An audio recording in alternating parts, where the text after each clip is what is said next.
Do, do, do. Holy cow, live streaming. I haven't done this in a long time. Do, do, do, do, do.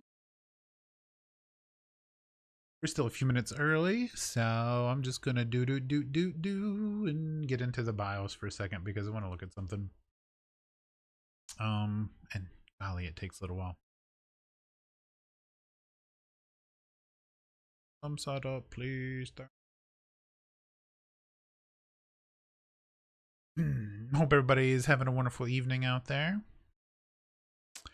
This is our, I guess, technically second sysadmin Sean live stream, so that's pretty cool. I wanted to do this as a live stream instead of a video because I've been making videos for a while and I thought it'd be kind of cool to change things up a little bit, but still kind of cover the same content.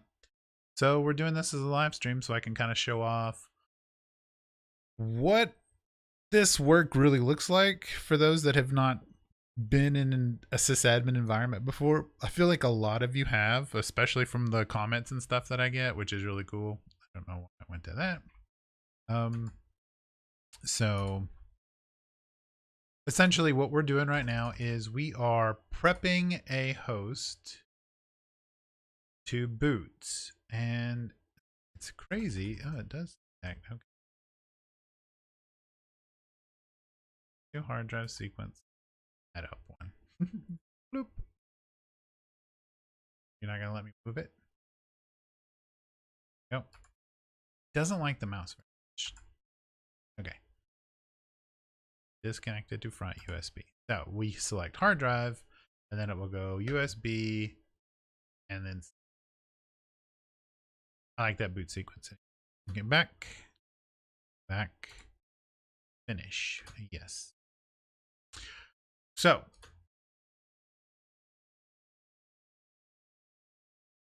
I guess we should start with what we got going on here. So grab the, make that big. Oh yeah, there's a spin up. Hello. So you can see me all big now. What's up? What's going on? And you can probably hear in the background, and now you can see in the background our new desk to data center equipment. We have two super old Dell R720s and an even older Cisco 3750. Give me a second. 3750. Now you want to know what's terrible about this switch? It's 100 meg only. I I bought it off of a friend of mine who had one laying around. He didn't have any gig switches laying around, and you might remember I had some previous equipment that was all borrowed. That was loaner equipment that they were letting me use from work, just politely. And stuff changed at work to where I'm much more remote than I was before.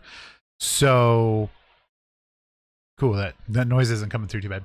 So I didn't feel comfortable having work equipment at home when I wasn't going into the offices frequently. So I decided to kind of return that, give that back, and sort of get my own stuff essentially, so that I don't feel bad if I break it. I can do what I want to with it, etc., etc. And you can see what I've done with it. Oh, it's not even flashing right now. So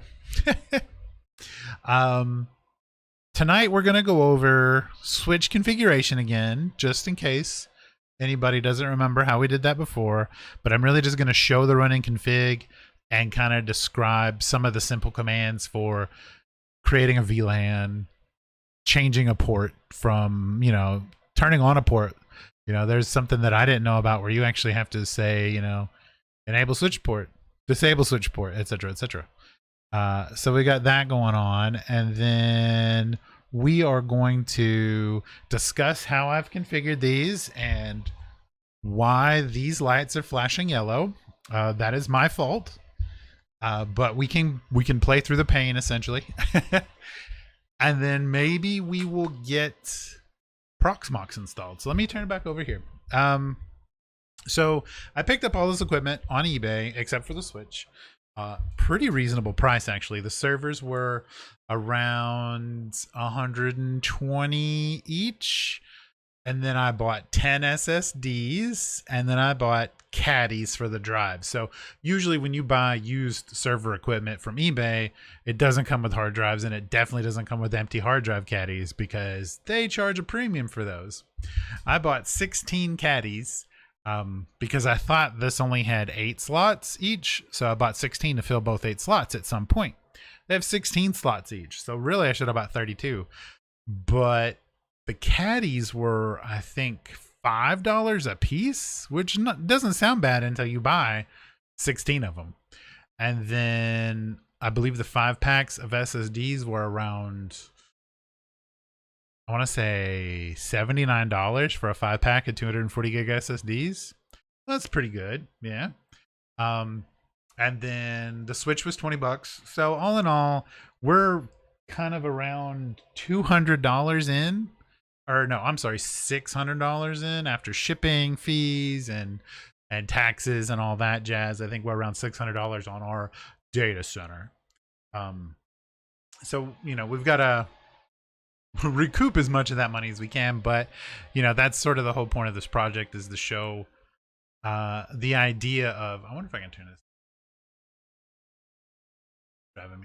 Nope, can't turn it up. All right. You know, this is an investment not only in me being an educator, but an investment in you as a student, as folks that want to see this content and are interested in system administration and things of that nature. So we're going to go over the network stuff, configuring hard drives and RAID controllers on Dell hardware, iDRAC management, and then installing Proxmox. I just want to make sure one little thing gets up on a screen before we go any further so that I know I'm ready to go. So I basically learned how to install Proxmox today. I did it this afternoon at about 5 o'clock, and I think I got everything figured out. But I didn't get to test the deploying a virtual machine, but I feel pretty confident about what I got done, and I think it looks kind of production ready, I might say. Maybe not, who knows? Don't need that at me. There we go. So yeah, that's what we're going for today. So we're still waiting for this thing to boot. Now these old 720s, I don't know if it is the hard drives and the RAID controller that's making it go slow, or if it's just slow. But it takes its sweet time to get going. So yeah, the amber lights. I did something that you should never do when you work in an enterprise environment. I bought hard drives off Amazon.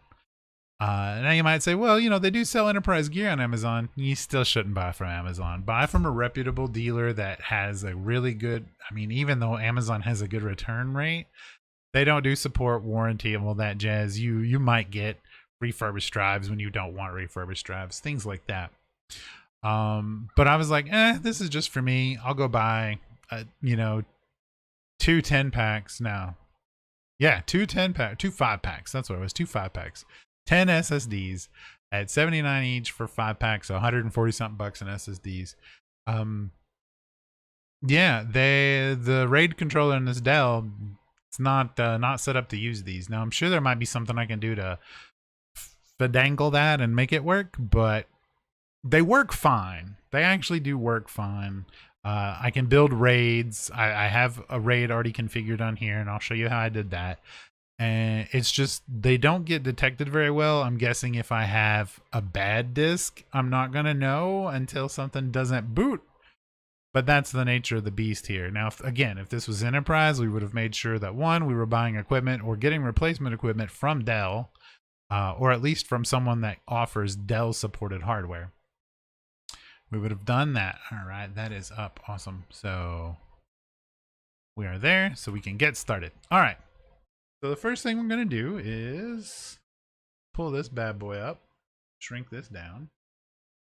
So I've already configured this switch, like I said, and I configured SSH on it. So look out. Oh no, I'm in.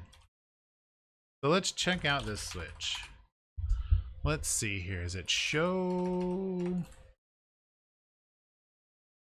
config? Yeah, show configuration. So here's how this thing is configured. So there we're using 3,992 of blah blah blah bytes, version 12.2. I don't think it's been patched in quite a while. I'm not going to judge my buddy who I bought this from. Oh no, you can see my enable password and admin password, but you can't get to the switch, so you're fine. That's calmed down finally. So essentially we configured VLAN 10, VLAN 30, VLAN 31, and VLAN 50. We have configured, those are all DHCP pooled. So whenever you plug something in, it'll pull an IP address. VLAN 50 is for iDRAC. VLAN 10 is for end users. VLAN 30 and 31 are for our guest VMs. And then here are where we've configured our ports. So we can point over here. 1 and 2, which you can barely see, are for iDRAC. So when both servers are online, we'll have iDRAC access to both of them.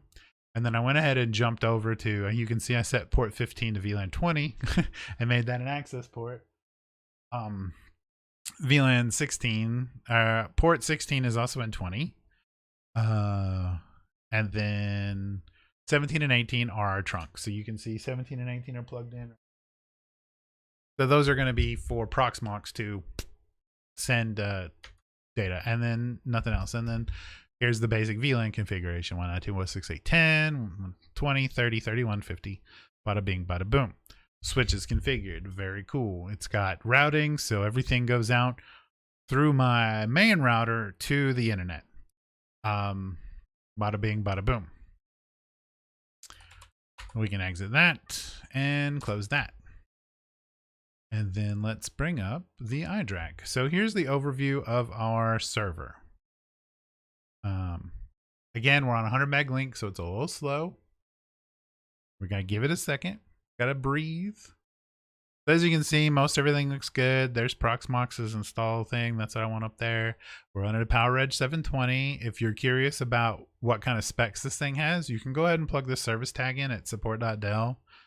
It doesn't matter. Everything's as patched as it's going to be. This is where the amber lights come in. It's detecting faults. The RAID card is saying there's something wrong with these disks, which technically I guess there is, but I don't know about that. It doesn't know what to do, essentially. So we got iDRAC configured on our VLAN 50. We have user authentication. We can do updates, but there really aren't any updates for this old of a system. Here's some more info on the hardware. We've got good batteries, yay. Good fans, yay. We've got 2 CPUs, they're E5 2660s. Not terrible, I don't think. For what we're doing, not terrible at all. We have 128 gigs of RAM. This thing can handle 1.5 terabytes. But yeah, I'm not going to be pumping in a bunch of RAM. Now, this is some slow RAM too. So that kind of stinks, but we didn't pay much for it. This is cool. You can see the front panel. We can hide the errors. So those will go away and it'll be blue again. We have a 4-port integrated NIC on the back of both of these. It's like 3 10 gig ports and 1 gig port, or 2 and 2, something like that. And then here's our storage. This is the big thing. So here's our physical disks. As you can see, it sees all of them: 0, 1, 2, 3, and 4. It sees them. It knows how big they are. It knows they are SSDs, and it says that they're good. Status is Gucci. And so we could take these SSDs and make virtual disks, which we've already done, and those are showing up as Gucci. So for this configuration, with the way it is right now, I did 2 SSDs in RAID 1 so that we'd have a failover for the OS drive, for the Proxmox operating system drive, which is literally just a Linux box. It partitions it a little bit differently, and then I made another RAID 0, just data, because for right now it doesn't matter. We're not looking for any protection. One thing I'm going to do in the future, and I might do it with the other one, is stand up it separately, keep them separate for right now, and do what I've read to do is set up RAID 0 for each disk as a virtual disk in the RAID controller, and then to Proxmox it will look like it's not a RAID, and then you can use those RAID disks to build a ZFS RAID, a software RAID for Proxmox. So I think I'm going to try that and this and compare performance. See if I can see any difference in performance metrics and things like that. So we're running a PERC H710P Mini. Pretty standard integrated RAID controller. It's just what comes with most Dells. I like it. I like hardware RAID personally, but some people don't. Some people like software RAID. It's kind of pick your own poison. They can both fail. They both have bonuses. They both have benefits. They both have, so what are you going to do? So anyway, we've got that going. Everything is good. We have prepped a USB key with the Proxmox installer because we were trying to boot over virtual media, and due to the 100 meg networking, it was hell. So let's get Proxmox installed.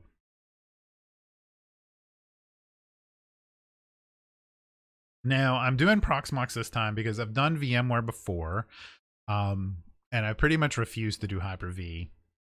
If you want to learn about Hyper-V, I should cover it, but it's not fun. It's so unpleasant.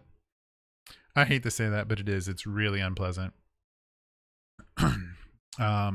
And honestly, now that I'm learning Proxmox, I kind of getting a little bit more. So it's going a little crazy here. Getting some DHCP, which it really doesn't need to do, but it's going to do. We'll make changes in the system because it's literally just a Linux box with the fancy GUI on top of it. I kind of love that about it. And I'll show you some of the stuff that, since I just got started, I really love. Make sure that, yeah, okay. I want to make sure that's showing up for everybody. Yeah, we're going to install in there. So here's where you can, pick your installation, and you can even do options. So, we could do XFS, ext4, and then again, it does RAIDs itself. It'll do ZFS, which I've heard, or ZFS, I've been told is how to pronounce it, but I'm gonna say ZFS, and BTRFS, which I'm not familiar with at all. I'm barely familiar with ZFS. I know XFS and ext4. Again, it sort of all depends on what you want. We could do XFS here, and I think it would be fine. ext4, it's been around a while, also should be fine. So we'll go ahead and we will do ext4. We won't set any of this. We will let it just decide. Just you pick it yourself there, Proxmox. We go to the next step. We tell it where we live. United States, just United States. We will get to New York.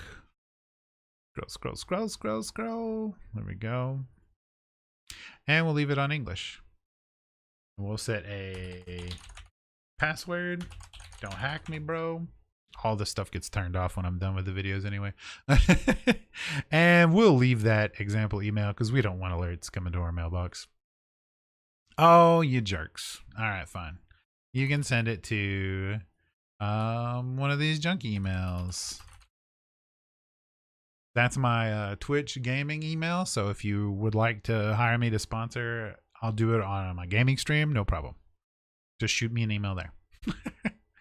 Okay. So the management is actually on port 4. I think that's where I put it. Oh man, I'm drawing a blank already. Let me double check. The blue one.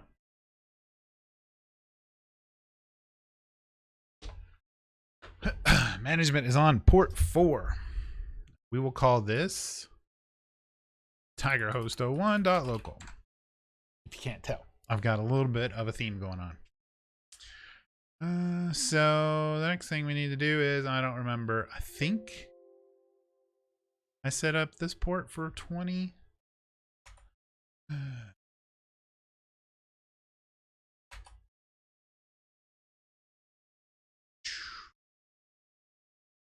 15. 16 is on 10. I'm plugged into 16.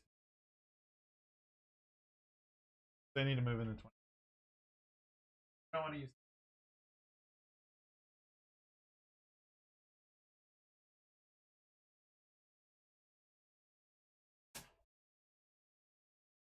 A good person would document their work. All right, so, and we know that that's going to be 20.2. That's going to be our address. I really don't.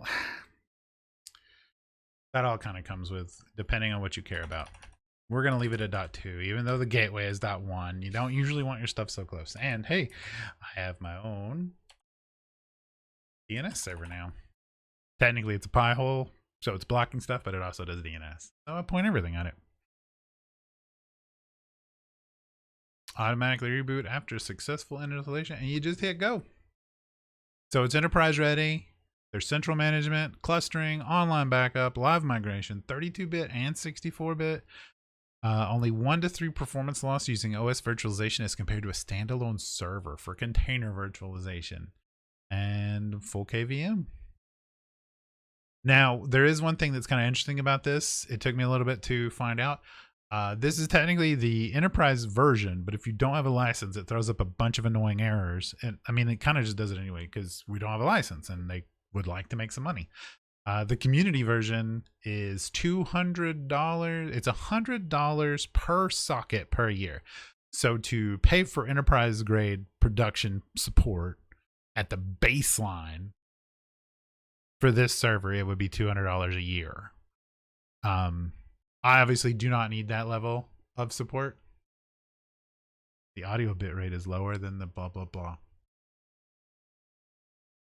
So I'm not going to pay for it, but compare this. So I know this isn't an apples to apples comparison, but let's talk about VMware versus Proxmox as far as support and cost goes.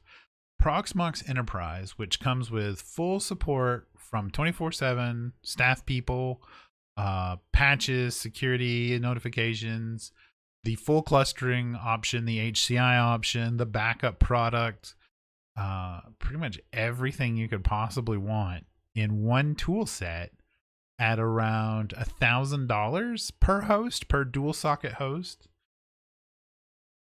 VMware is $15,000 a host now. Well, they don't even charge by socket anymore. VMware is doing by core. The VMware has just recently changed their licensing model to you buy, essentially they converted your whatchamacallit, brain work.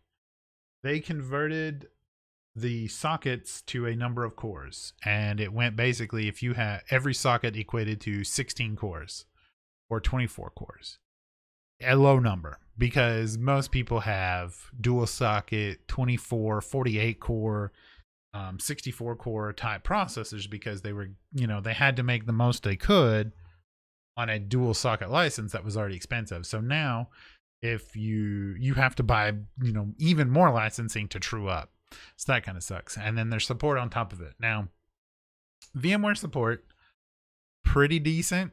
Not the worst thing in the world, but there are better options.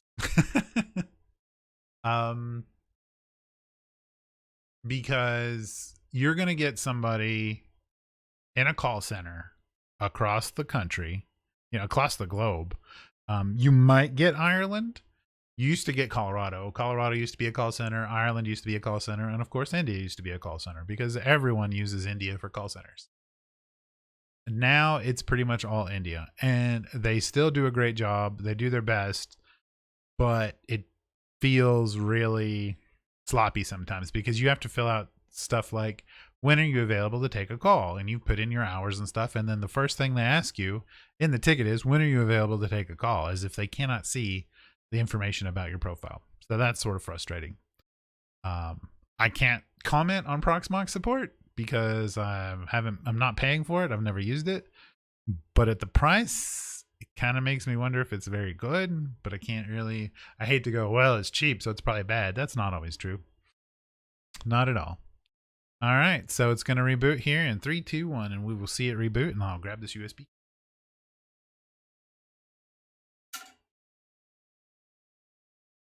Rebooting. Please remove the ISO boot media. Done and done.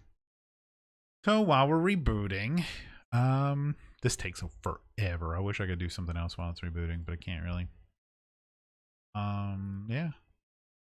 This is my cool little iDRAC. So I highly recommend, if you're ever setting up enterprise grade hardware, configure your iDRAC if you're working in hardware. I went the longest time without ever having remote access to stuff like this. And now that in my current position, it is very well set up and easily accessible. It makes everything so good. So now I do it all the time. It's amazing. It is so amazing. And you can just sit here and work remotely. Like, these servers could be anywhere else in my house where there was networking, and I could work on them. They could be in a co-location facility, and I could work on them as though I was there. iDRAC and IPMI, or out of band management, as a lot of places call it, is so handy. So while we're waiting for Proxmox to boot up, the rest of this stream is pretty much going to be configuring Proxmox a little bit, kind of showing the interface and what I like about it, attempting to do the networking. I think I've got it figured out the way I want to do it.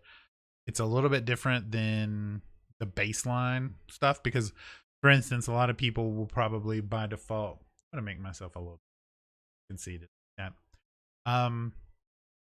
One NIC, one network, shared to VLANs, shared to VMs. I'm doing trunk ports on 100 meg switch, which is probably a terrible idea. It should probably be one VLAN per port, or really it should probably be one VLAN for every available network connection and bond them all together. But that is not what's happening here. I have two VLANs that are trunked together on 2 ports, and I have 2 NICs plugged in. I guess I could add a third. No reason not to. We might do that. We might go through all of that. That way you guys can see it. And because we have 3 available network ports. And that'll give us 300 meg of bandwidth in theory. We'll see. And I got to upload an ISO via the no bandwidth. So that's a big poop. But this is letting you get to see the real world of sysadmining. There's a lot of downtime. This is when you go get a coffee, or you go chat to one of your coworkers, or you sit and you check your email, or you deal with other tickets and things like that. What would be really cool is once I get this host up and a couple of VMs running, I could technically use Ansible to copy the config from this host and mass deploy it to as many hosts as I want to, especially if they're the exact same hardware and everything. Just copy. Problem solved. Which I kind of think I want to do, but that probably won't be a live stream because that would be pretty boring, me banging my head trying to figure out Ansible again. But we will set it up at least. So yeah. This is a pretty long video for me too. Hitting almost 30 minutes. But hey, it didn't take too long. And if you guys like this, let me know. I'll do more live streams, once a week or once a month or something like that. Like I said, I've got another host to set up still. I dread plugging it in. These things, they like the energy because they're old. That's why a lot of the home labs and stuff like that use mini PCs, small form factor stuff, really low wattage CPUs, and for good reason. But I wanted to do enterprise grade hardware, not that nonsense that Linus Tech Tips claims is enterprise. They did buy a NetApp SAN, but that was a whole other video. And they really don't need enterprise in the same way as the enterprise that I work with. So I can't fault them there. Cannot fault them there. So we are going to go here. Let's pull up another tab. Had it on 10 before because I was practicing. I'm going to let that sit there and sailboat over and over and over until we get in. And yeah, again, if you like what you see, don't forget to give me a thumbs up. Don't forget to like, subscribe. If you're interested in supporting the channel, I do have a Patreon linked somewhere on the page. It's probably in the description too.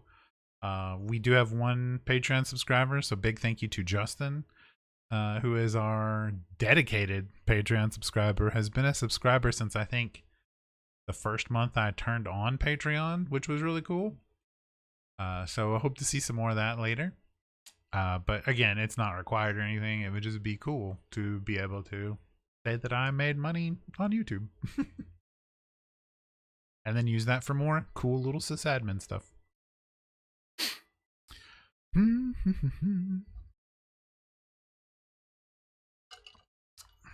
If you are a sysadmin or work in IT, use the chat. Let me know what you do for a living. Let me know what your interest is in sysadmining or Proxmox or data centers. And I'm more than happy to answer questions while we wait for these stupid loading screens.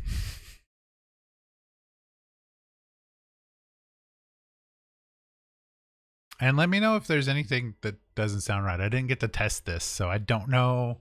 It looks fine and everything is reported that the stream is okay, but I don't know for sure if it is okay. So if I'm clipping or anything like that, let me know. Tell me to speak up, tell me to be quiet, just whichever.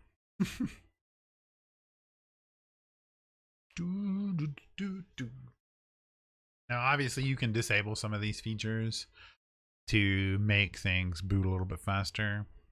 We probably want to keep that on, that network boot, because network boot will allow us to install Proxmox over the network. So I don't need to do that in her, but it's going to boot into Proxmox.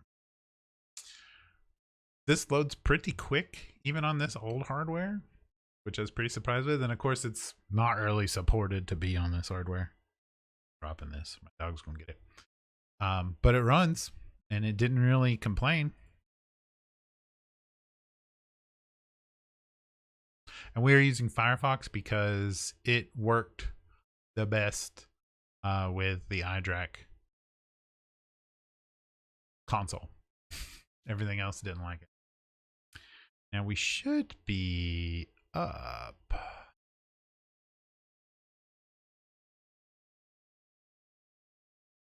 Let's see.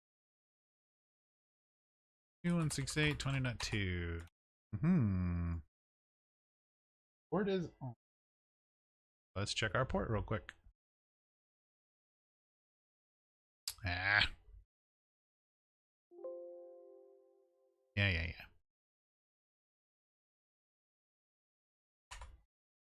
VLAN 20 is in port 15. And let's make sure we configured VLAN 20.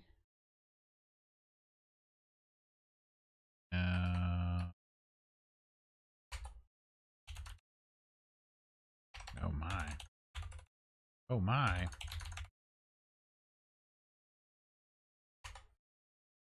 VLAN 20 is not configured for DHCP, which is fine. We don't need DHCP. Port 15 VLAN 20. Port 16 is listed as VLAN 20 as well.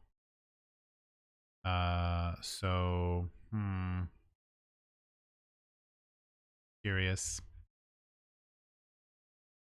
And it's access. And VLAN 20 is right there.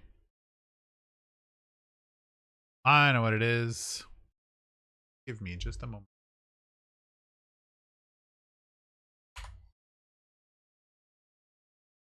We have a routing issue that I need to sort. So here's a cool thing that you get to learn about as a IT person. This is not a super big dig at networking folks, but networking folks like to do magic. They will go, it's working on our end, and you will go, it's not working. And then magically they will go, hang on a second. And then it's all of a sudden working. And you'll go, well, what did you do to fix it? And they'll say, we didn't do anything. And they did do something. Save. Oh, cancel that. And this might break my network connection for just a second, but it shouldn't be too bad. Okay, now I bet this works. Ta-da! Routing. I'm amazing at it. So let's log in here. We set our password at install, and root is the default username. You can do Proxmox VE authentication server. We're just doing PAM, so get on in there. Oh no, did I not type the password in right? Go away. Do not save.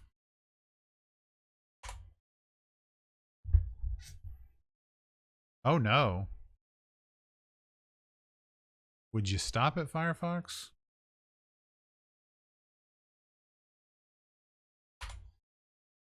See if I did a brain fart. I did not.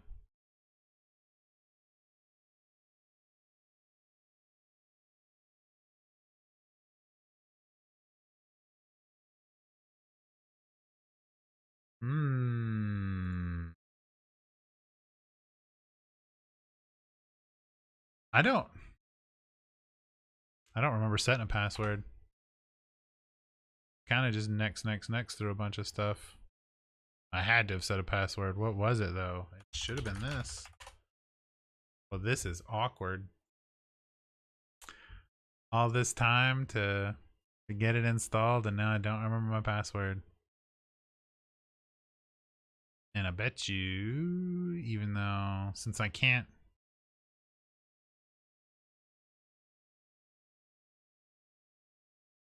log in, so. Do.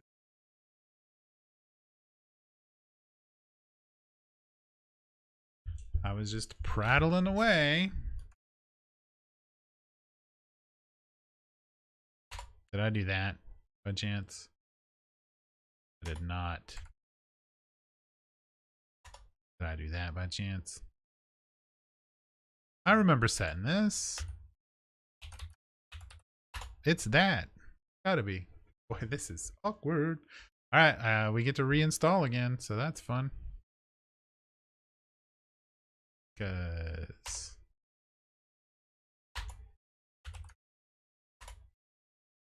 what? So that let me log in. So that is the right password. So what's the problem over here?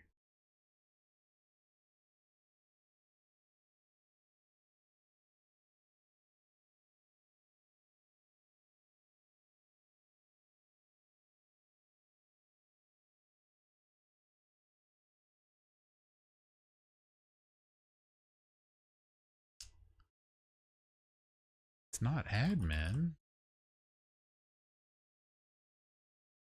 I mean, it's root. We logged in as root. We just logged in as root. Literally right here.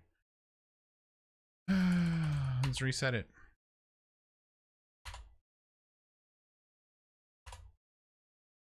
Okay. Refresh this page.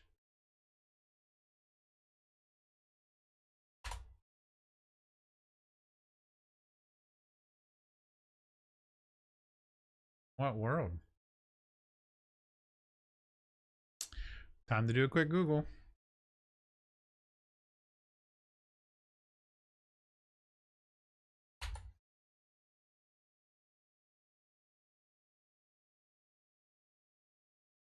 Boot in a grub. I don't need to boot in a grub.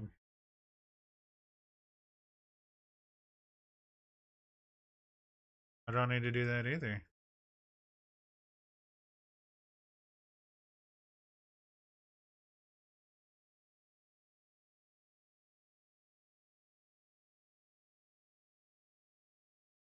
This is weird. I'm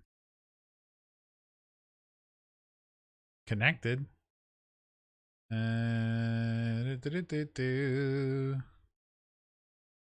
there's no other users. There's just root,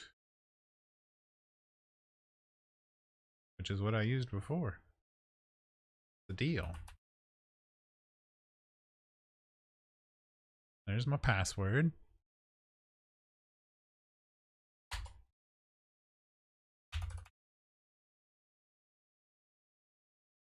Shouldn't matter. Goodness. Can't type now that I'm all nervous. Password unchanged.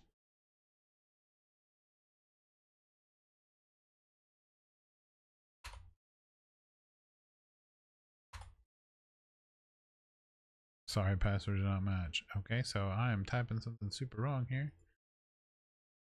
Perhaps I need to restart the Proxmox service. Can we do that?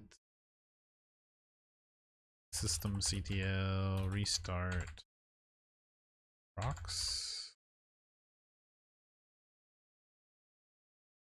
It looks like it's just a reboot at this point. Let's make sure get this right.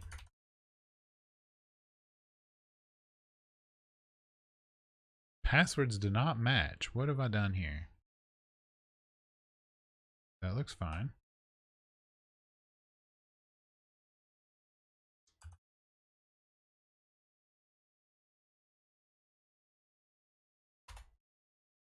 There, that password's changed. I'm guessing this still won't let me in. I don't have any spaces or anything in there. There we go. Don't know why, but we're in. So, let's take a look at our wonderful Proxmox host now that we've gone through that hell. All right. So as you can see, we've got our node, TigerHost 1. It calls them nodes here. So that's kind of cool. It sets up a SDN for the network. And then we have local storage and local LVM. So this is, we can split it out and show it over here. I kind of don't like this view, but there is a folder view and a pool view. Oh, look at that. You can set defaults. That's cool. Let's check out this pool views. We don't have a data center, so we don't have a pool. So if we open up this, we go to our local disk here. This is 68 gigs for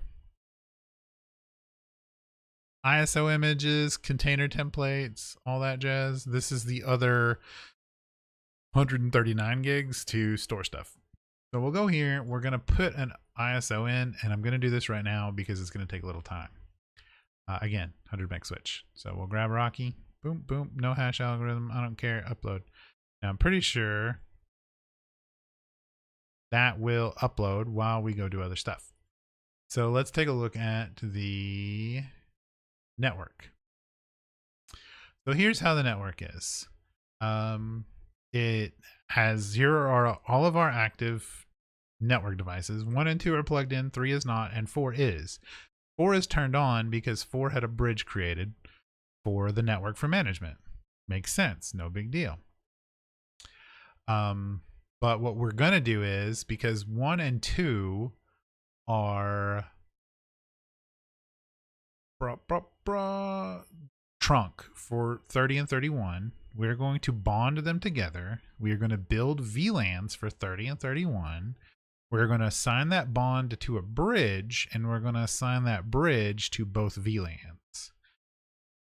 It sounds like a lot, and it is. So let's go over the cool stuff first before we do too much more. So here's a cool little summary page.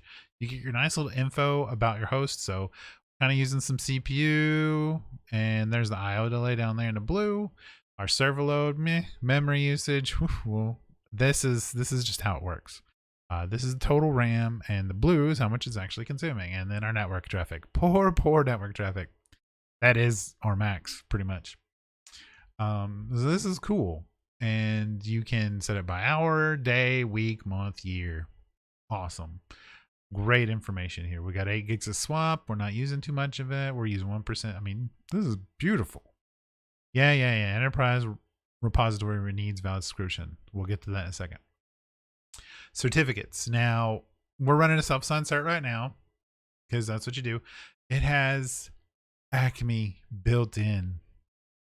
You can create a domain, and if it's a real domain, you can add in your Acme account from like Let's Encrypt, which you could make and get for free.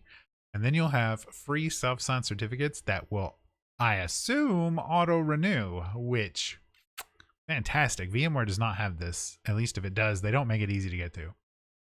Yeah. I don't need you to do that. DNS, we've got a DNS server in here. Hosts. This is just the hosts file, essentially. Options, MAC address for Wake on LAN. Well, we're not doing that. Time. The time is all sorts of screwed up, and I don't know why. I guess because it's trying to get time from the DNS server, maybe. And then you can get syslog info and probably shoot it somewhere else if you want to. So here's where our errors are. These are the enterprise repositories for Ceph, which allows you to do hyperconverged, and Proxmox, which is your major thing. What you can do is you can go to add, hit OK, and set to no subscription add. And that will add your Proxmox no subscription patches. These are pre-production patches. So if you put these in, you could be breaking stuff. And then we'll do the same thing for Ceph, because we don't have enterprise, and I want those stupid annoying enterprise notifications to disappear. They don't really disappear. It just changes to you're using no subscription. So, but you'll get updates, so that's good. Yeah, this is not production ready. Well, we're not running production, so that's not a problem. So there's a firewall built in here. That is awesome. Obviously, it's just, you know, probably firewall D, or surely it's not IP tables, but you can add firewall rules on your host right here without having to do anything fancy. Amazing. And it's got a log, PVE firewall logger. So it's PVE firewall. And then here's where you can see your disks. So as you can see, this was our first RAID, and this is our other RAID that we built. So I can make this, I can initialize it. Bloop, pokey poke. So now that's turned on. And then I can go down here and create a volume group. It automatically selects that, and we're just going to call this VM data. And there we go. We probably should have made that VM thin. Oh, it did. Look at that. Create thin pool. We probably should have made that thin, but for right now, we're fine. So thin is probably thin provisioning, which means you get savings, storage savings, but we are using all of 0% of 700 gigs, so I'm not too worried about it. Here you can create directories that will get stored, I assume, on wherever you pick.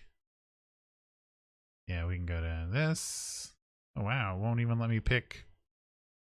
Interesting. And then ZFS. ZFS is cool, I've heard, so I do want to try that. Ceph allows you to do the HCI, like I said. Replication needs at least 2 nodes. We don't have 2 nodes, so we can't replicate. And then there's where your subscription stuff is. So you put in your subscription keys and you're good to go. So, and there's our VM data. Cool. We're getting some info on absolutely nothing because we're not doing anything on there. And we've got permissions ourselves. So that is all done. Let us get our network going. So here's how you do this. You need to create your, I do it this way. I create, no, yeah, I do it this way. No, because you need that VM raw device. The first thing we're going to do, we're going to make a bond. And the bond is going to have ENO1 and ENO2 in it. And they're going to be balanced round robin. Go for it. So we're going to hit apply there and hit yes. And we're done. And then we're going to create a VLAN. We're going to call this VLAN 30. And we are going to assign it 192.168.30.0. Now I've read I don't need to do this, but I'm doing it. And that's going to be bond 0. Create. Then we're going to do VLAN 31. And it's going to have VLAN tag 31. 192.168.30.0/24. And we're also going to do bond 0. Create. Now, I think, did I make this VLAN aware? Okay, this might be a step I'm skipping. I think we need to create a bridge. Let me check. Yeah. We create a bridge. We do the, we'll close this. We'll edit the bond. Nuke that. Because I think VM can be, I can't. It is ENO. ENO1, ENO2. So that's what it is. And then we got our VLANs in here. And then we can hit apply configuration, and it's going to basically run a refresh of the networking, and magic stuff will happen. And we're done. Now, supposedly, we have finished configuring that. So these VLANs have CIDR rules, and they work with the bond, and the bond will just give them the traffic. They look for the tag on them, and we're good. See, they have the VLAN tag right there. We call it a day. So let's go see if our ISO image is finished uploading yet. It should be somewhere here. Don't tell me because I walked away it stopped uploading. That will make me so sad. Oh no. Can't see anymore.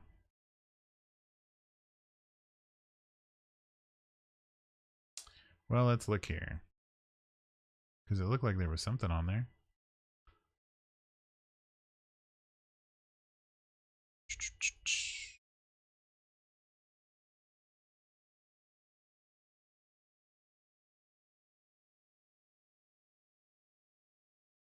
Oh yeah, that's fine. No, I don't want to install stuff.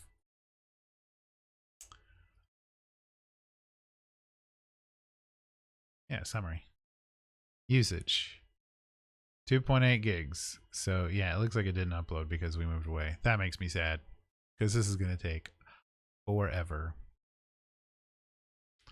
But we want to upload that so we can make a VM. So we'll let this upload and we'll see how it goes.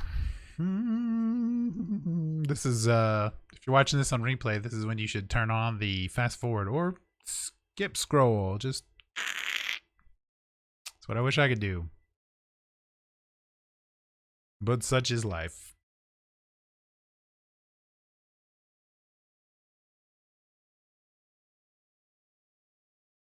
We'll go ahead. Hide this, bloop, because you don't need to see me.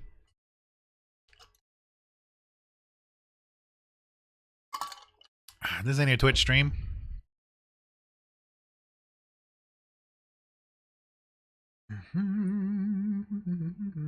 Cool.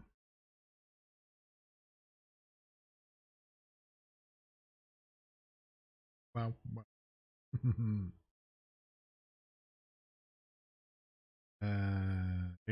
Do.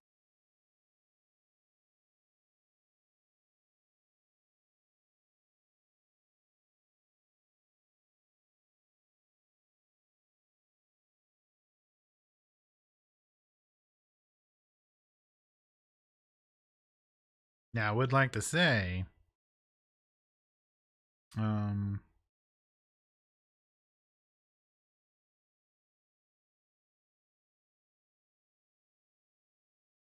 have not tested this networking out yet, so I could be wrong. That's why. That's another reason we're uploading it, so we can test it. I'm very curious.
While we're waiting, I don't know if anybody here uses eBay anymore or not, but they have monthly limits on how much you can sell for free.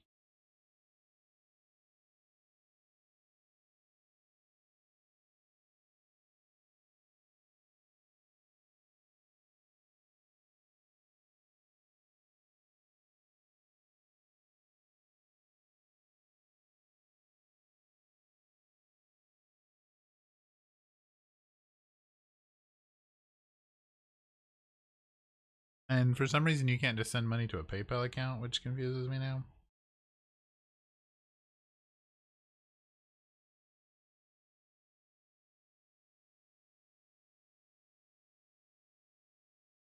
But whatever. I sold some stuff and I have decluttered because I bought new clutter called servers. Oh, server grade clutter. This is uploading so slow that the activity lights aren't even turning on. They're like, nah, it's not worth it.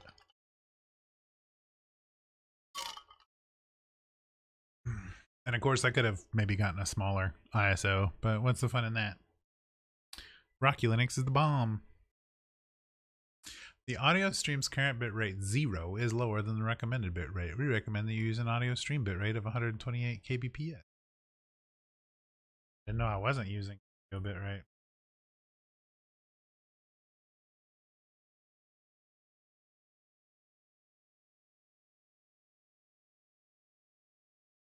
I don't know what you're talking about, YouTube.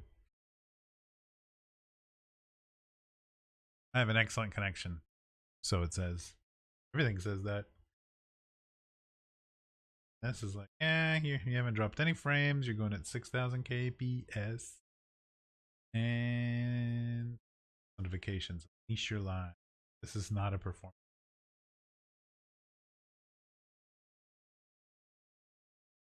It's definitely not a phase.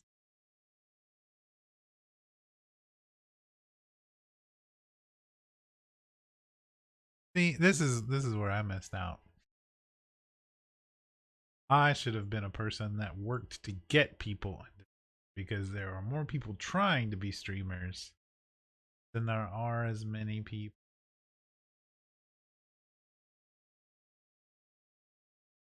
building products for it. That's the real market. All the suckers like me that think they are going to make a living by producing content online. Oh. Do. Well, we don't need that. Done with this for the night. Close up. Keep that up. I'm going to check on a.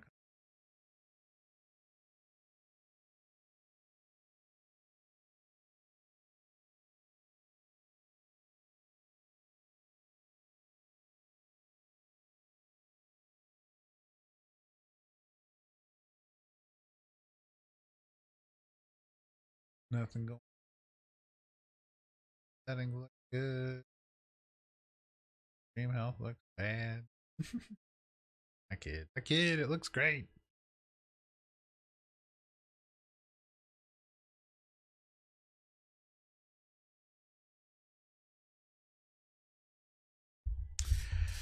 I'm still trying to think of other topics to come up with too. I don't want to talk about just news, IT news. I mean, that seems to draw eyes to the channel and views, but it's not really what I want. So it's very weird. Audio quality, but that's just a weird bug.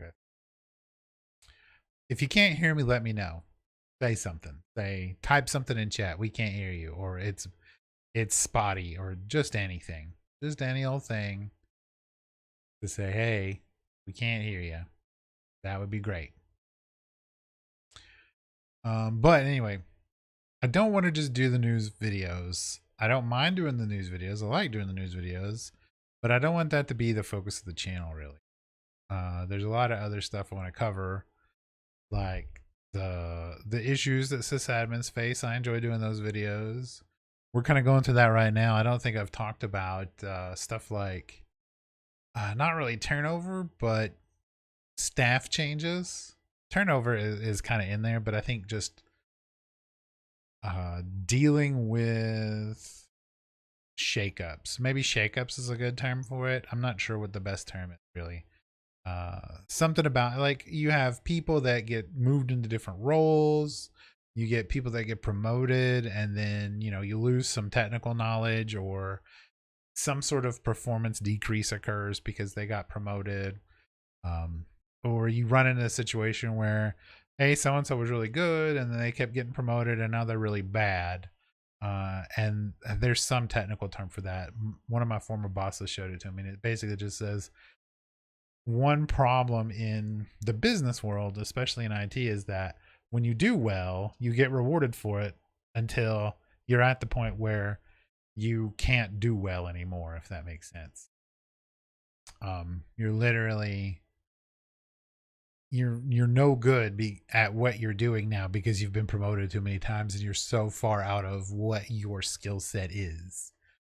And you didn't get training, you didn't try to better yourself, or you got rushed in the position so fast, and it's in such a weird situation that you're kind of trapped, I guess is a good way to look at it. But you don't know what to do. So there's that to talk about. I guess we could talk about the VMware Broadcom thing. We can talk about that right now. Essentially, the 30th is the official date that VMware will belong to Broadcom. And the news has reported quite a lot of people bailing ship, going to Nutanix. Nutanix said that their customers have gone up 11% in the last quarter, more than likely because of the VMware thing.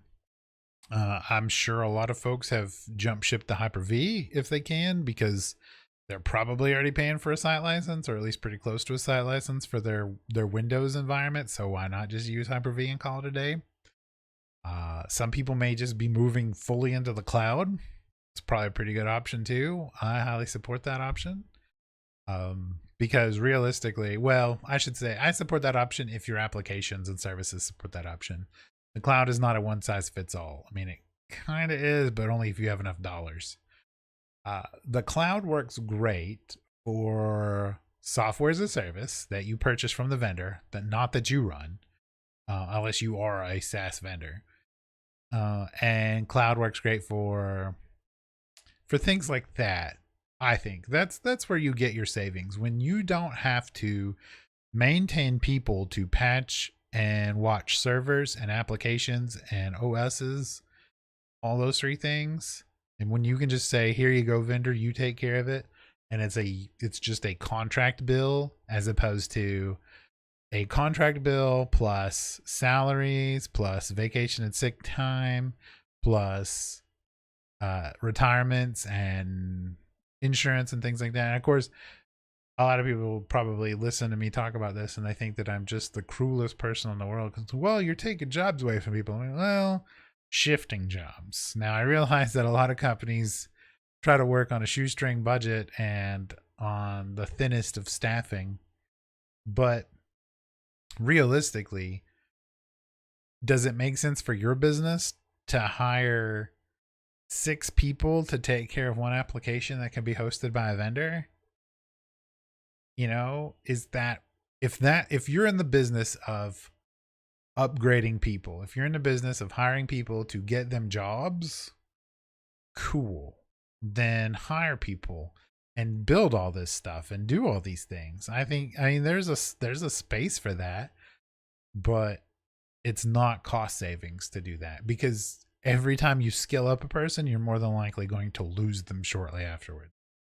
Very rarely do you keep individuals that are really good at their job. They will keep going to different places where their skills are really good.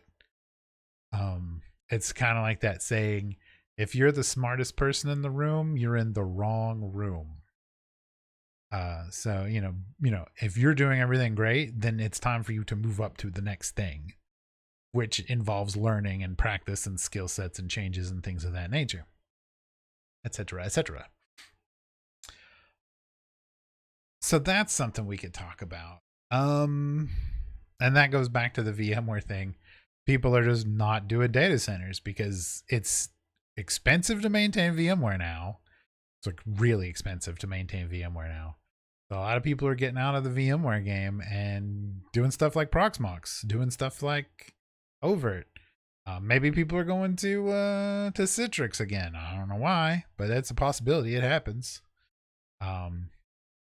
Hyper-V, Nutanix, AHV, those are perfectly reasonable options.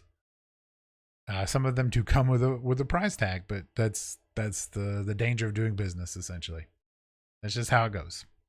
So we're about done with this ISO, and we will start building our Proxmox VM. Here we go! Yay!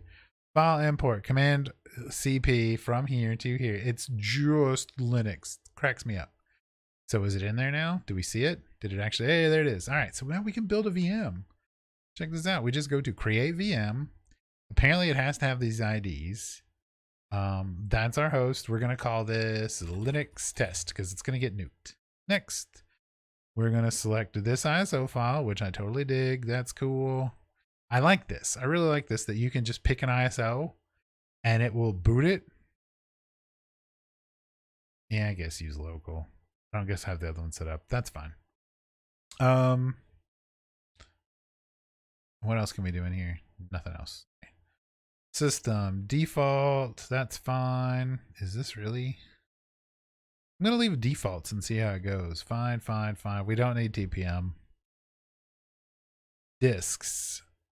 Cool. We got one disk. 32 is a bit small, but for a basic VM that we're going to spin up, I think was fine. We're going to give ourselves 4 cores on one socket, and we're going to leave the type alone. I was watching some videos about this. There's some pretty interesting info about all these different CPU types. And this is the new default.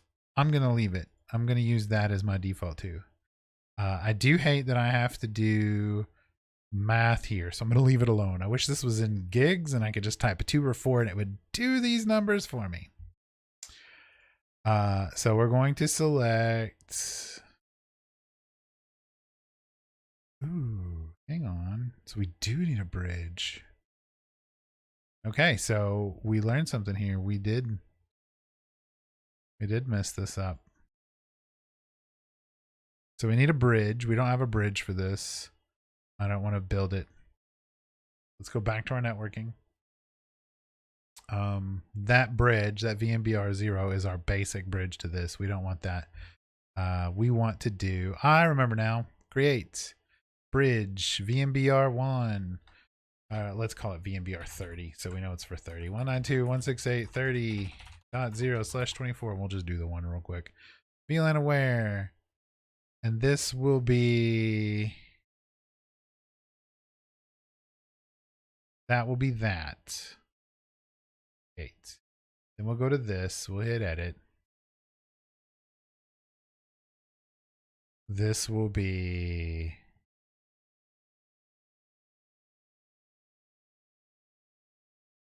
hang on, am I crazy here? Oh my gosh. I just had this set up in my brain earlier. We don't need this. And then this. Does this get bond 0 set to it?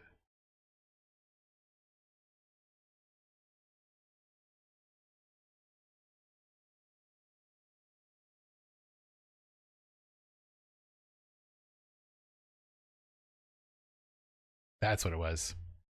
Then we create another bridge. VMBR 31. 92.168.30.10/24. VLAN aware. And then watch this scream at me. Yep. I've done something wrong here.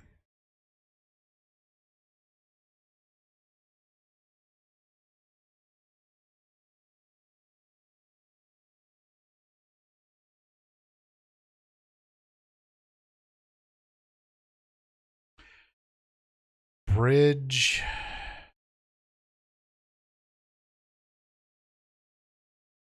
You can't assign bridges to a bond. Bonds have to be Ethernet adapters.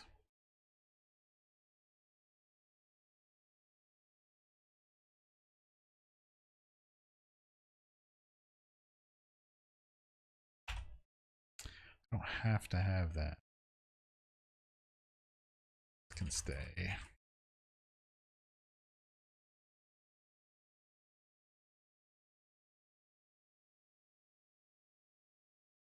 Oh, you quiet down back there.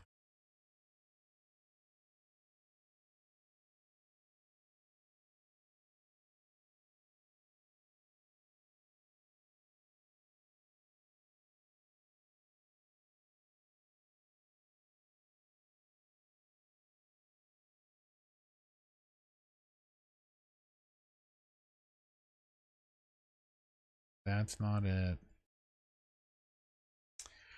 I wish I'd taken a screenshot. So we just got to think about this logically for a second. So we've got VLAN 30 and VLAN 31. They talk to... These talk to the bond.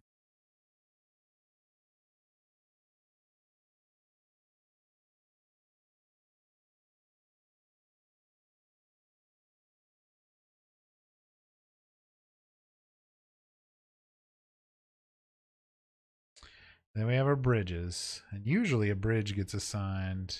Oh, that's what it is. Is that what it is? That is what it is. Hang on. We nuke this. ENO1. That's going to throw it all off. I shouldn't have done. Yeah. No, because I can't do VMBRs here.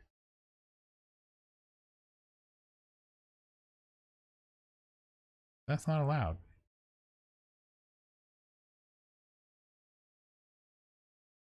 The bond has to be the devices. ENO1, ENO2. Because these devices are our trunk ports, and I want to use both of them together. So that stays the same. And then we have to have the VLANs. And I feel like the VLANs...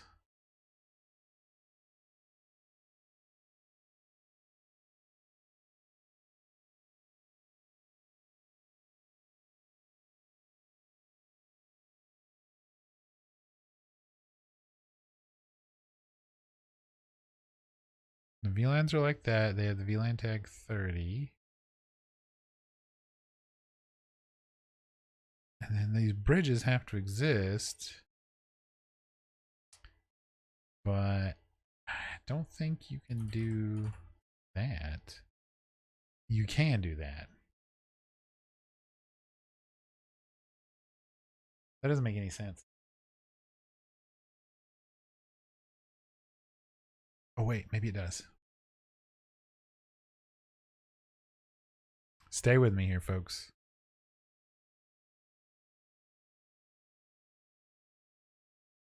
I don't think that's right yet, but we're getting there. Again, we're just now learning this for the first time. Fine. I really don't need to do that. That's fine. We do VMBR 30. We do VLAN tag 30. And supposedly this should work no matter what. Everything uses E1000, so we'll see what happens. And we'll hit finish. And there's our VM getting spun up. And we'll pull up its console. Guest not running. Is it ready to hit run? Yeah, it is. Hit start. Here we go. Oh no, it failed. Why did it fail? Was it not done building yet? QEMU exited with cold 1. That doesn't help me at all. It may not have been ready. Can we see a little bit more information? Be great. Bridge VMBR 30 does not exist. Oh, I didn't hit apply, did I? You have to apply your changes. Nice that it let me build that. There we go. Now let's start it.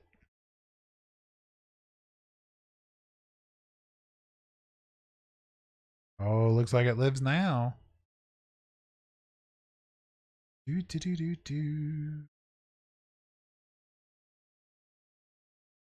I would complain, but again, old hardware.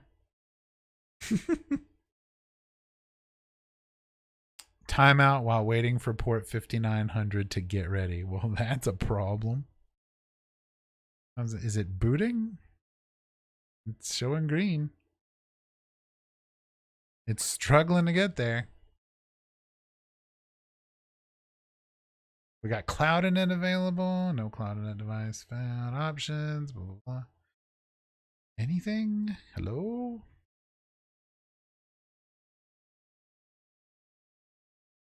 I do wish it wasn't using VNC, but I get it.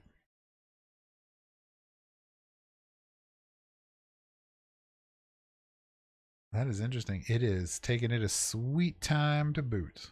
Look, it's still starting. One step closer to getting rid of VMware. You know it. Except for some reason, I'm waiting for this poor little VM to start. I'm not sure why. Everything was okay. It seemed. But oh, there it goes. It is up. It has been up for a minute now. But the console won't load. I can't really get to it to do anything.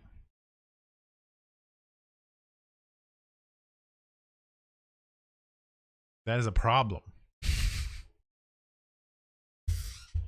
Phil, do I sound okay? Just curious here. So memory is a chugging. It's got 32 gigs. No guest agent configured. But the console will not load. And it still says it's starting. This concerns me.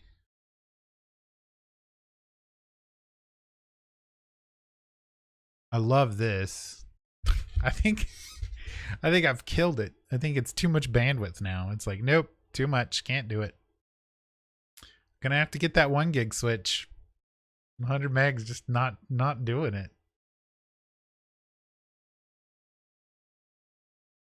Sounds great here. Cool, thank you. But yeah, look at this. You get directly into a Linux console from the web console. It's amazing. Let me in.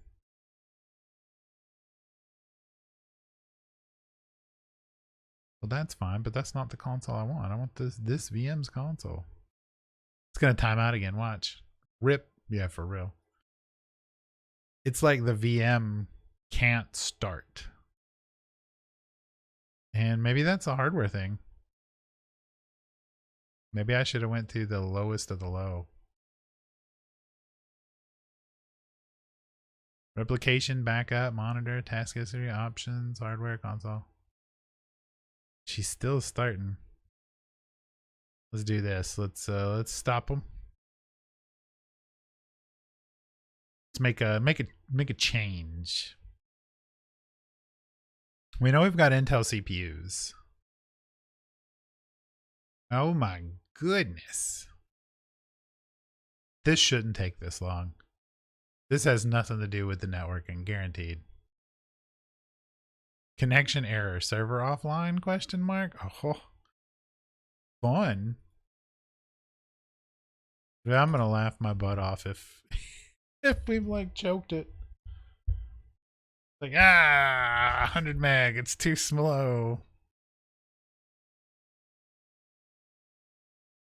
It's not even loading now. Like it is legit dying. Well, I guess we could check the iDRAC. I was gonna say I don't think that's the switch. I'm blaming the switch. No, it's not the switch. Let's take a look at old boy here. Did I kick it too hard in the teeth? It won't even let me into the console, looks like. If she rebooted, I'm gonna be mad. But this is part of the learning experience, I reckon. Oh, is she crashing? Is she crashing and burning?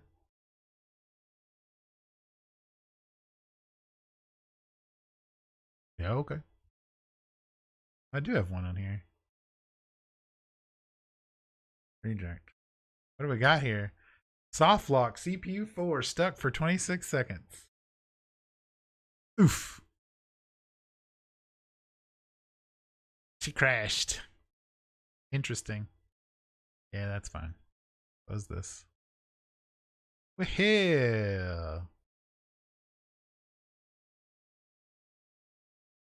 we'll just kick a power cycle. Nothing else we can do. Now we got to figure out for next time what happened. So let's look at this real quick. Well, I don't think we've got much more. Yeah, it's gone now. So we got a soft lockup on CPU 4, which means, honestly, probably it's because we're using hardware that's not really rated for Proxmox. If we're going short and long of it, that's 100% what the problem is. But what we can do is we can look and see exactly what to do to sort of dodge that situation in the future.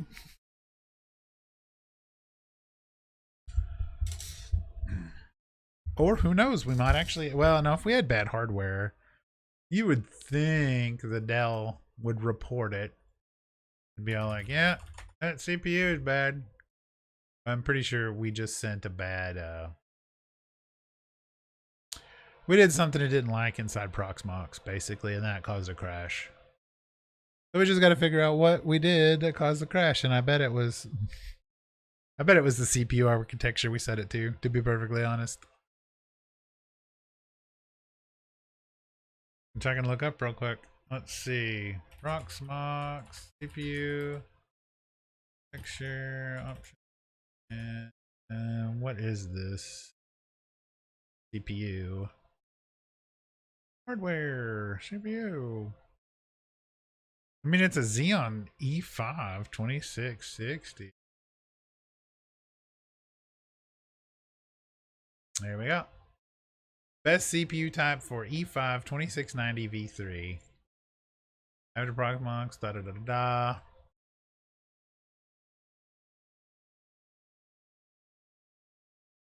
I know that I can use KVM64, but there's a better option. Take the architecture military Haswell according to Intel and go with that.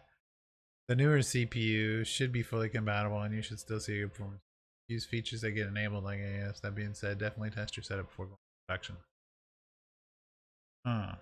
So we should be able to use KVM64, which I think is kind of a low-end grade option. This is one of those parts to Proxmox that's something you learn quite a bit.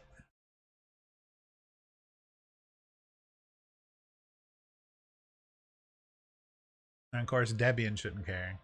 Debian, Debian.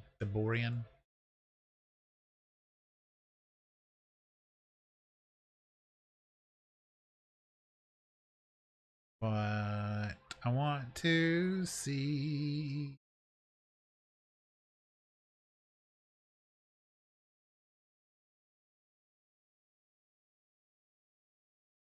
What I like about VMware for this specific situation for CPUs is it locks you out to begin with. Also, this is an Ivy Bridge. This is from 2014. It's almost 10 years old. That's okay. That's okay, right? Who cares? It's just 10 years old. Almost 10 years old. It's not fully 10 years old yet. Oh my goodness. Takes forever and a day for this to boot up. I need to go into the BIOS and say fast boot. And then faster than that. So, okay. Let's go back to this. So, real quick. Go back to this again. E5 2660 V2 220. It has 10 cores, 20 threads.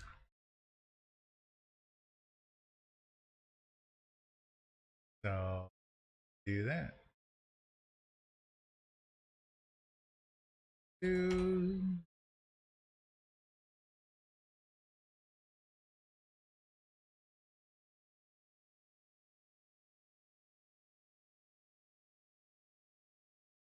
That's a user benchmark. I don't want that.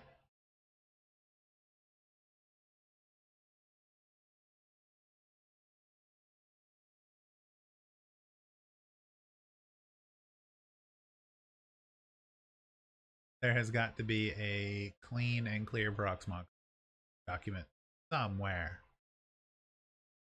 But all I'm getting is benchmarks. I don't want benchmarks. Got it typed in exactly like Intel promotes it.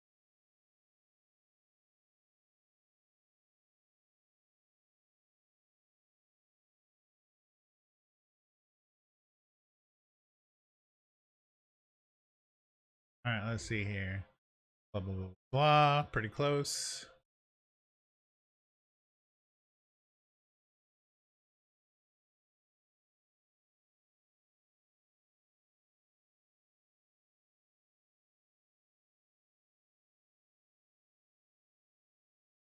Zooming out, yada, yada, yada.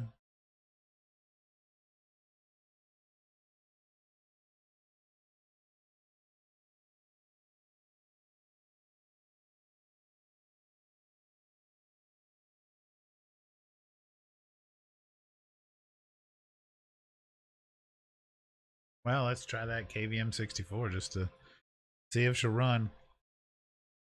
Woohoo! Look at some of my stuff. It's booting up again. That's the Linux side. Faux show. Is this up yet? Bloop bloop. Probably not.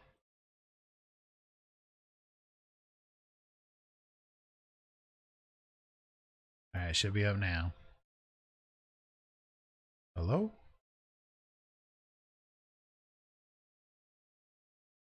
Ah, come on. It's up. See? 192.168.20.2, 8006. Hello? Hello? There you go. Alright. We're back. Do not start all VMs, please. Nope, don't want to do that. How do I edit it? I want to modify this. There we go. We're going to change this to the host. What is host option? That's interesting. Let's do KVM 64.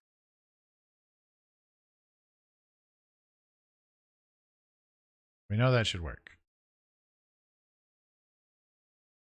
All right, start her up.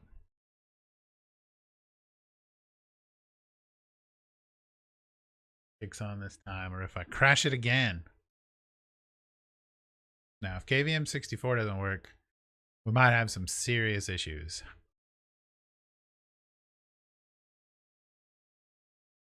We might have to look into something wrong with the BIOS. Oof, I don't like this. This doesn't look good. No complaints there just yet. She's trying to start. Oh, is she trying to start? And I don't think it should take this. Let's stop it. Can I cancel this? Not that one. Stop.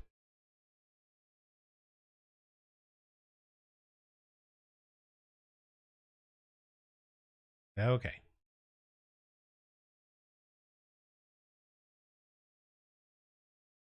Did that kill it or did that kill a host? Doesn't look like the host is dying just yet.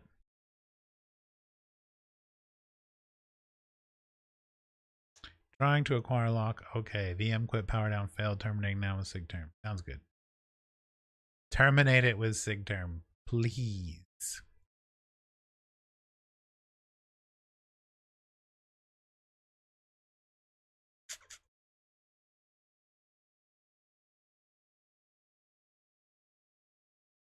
Well, I'm going to be kind of mad if this gear's jacked up, but I mean, it's always possible.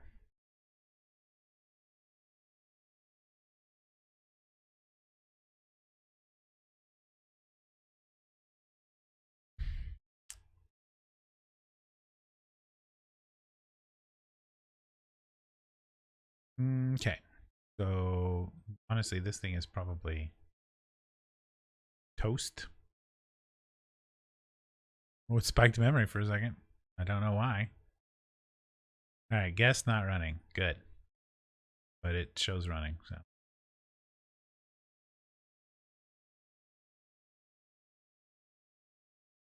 Where do you delete a VM from? Oh, there it is. Remove.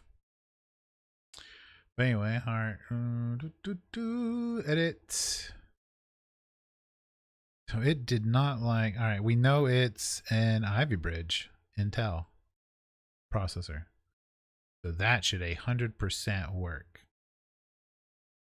Should. Let's see if it'll even start.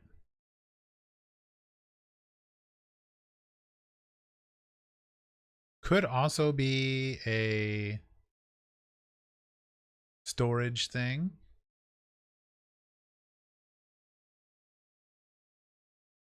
I have a hard time believing it's the storage, but it's been kind of a butt about other stuff.